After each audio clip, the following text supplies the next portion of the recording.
One of the most common questions that I get is this. If I have capital, should I put it into real estate? Should I put it into e-commerce and maybe Amazon? And I get why people ask. Both look attractive. Both are real businesses. Both have created a tremendous amount of wealth for people. But if they operate differently, you have to think differently, okay? They require different skills, different timelines. There's very different levels of involvement. There's different investments, and it really boils down to different goals. So let's break this down clearly, practically. Let's set it all aside. So real estate, it's a strong emotional pull. It's what people have been doing forever. It feels tangible. It feels stable. There's an actual house. It's been proven. You can touch the asset. You can see appreciation. Historically, it's been one of the most reliable long-term wealth builders. But here's what people don't grasp most of the time. They misunderstand that most investors don't choose real estate because they want to run a business. They choose it because they want wealth creation, they want predictability, and that distinction matters. See, today's real estate reality looks like this. Home prices are hovering between $420,000, $440,000. Investment properties typically require 15 to 20% down payment in order to get going. Plus you've got closing costs, you have renovation, you need reserves, you need a buffer for that. For most markets, that's $80,000 to $120,000 out of your pocket just to get in the door. Cash flow? In many areas, net monthly cash flow after paying everything is between $300 and $600.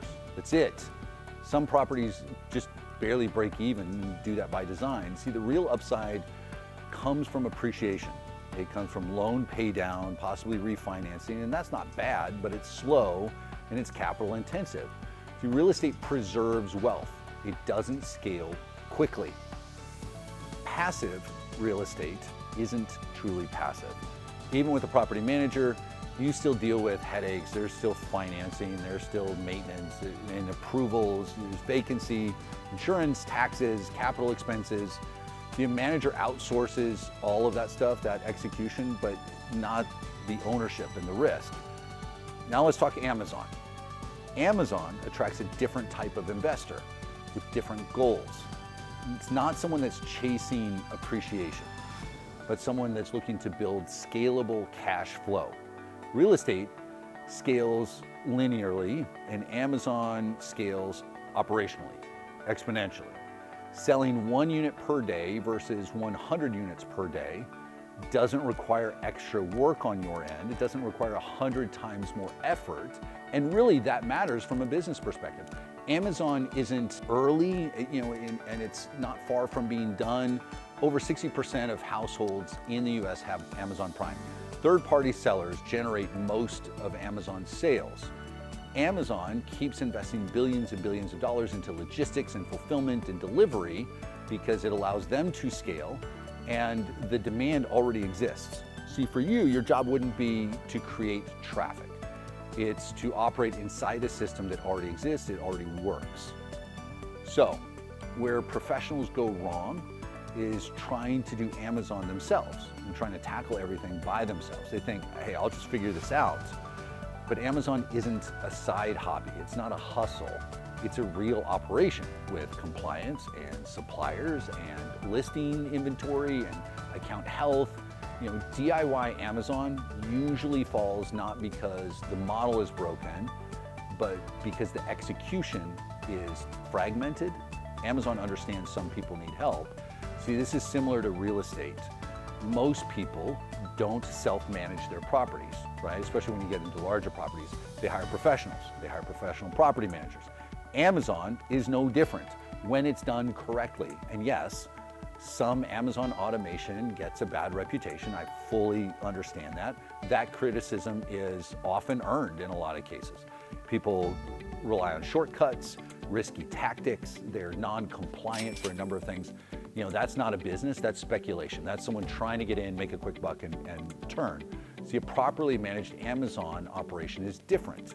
There's clean structure, there's warehousing, there's approved suppliers, there's long-term business thinking involved.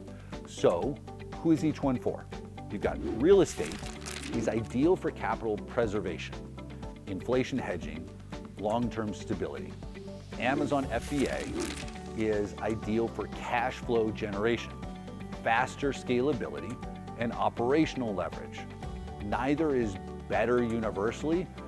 They serve different purposes. There are different stages for people in life. Many investors use Amazon to create the cash flow and then move that capital into real estate, right? If you're building an empire, you need multiple sources. So others already have the real estate and they want scalable diversification. They want the cash flow, right? They're asset rich, cash flow poor. See, the mistakes is treating them as competitors instead of something that can complement each other.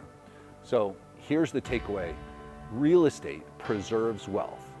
Amazon builds income systems. One is slow, steady.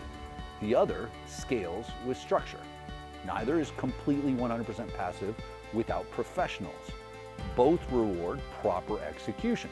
The goal isn't choosing sides and saying this is better, that's better. It's which one is the right vehicle for you where you are right now.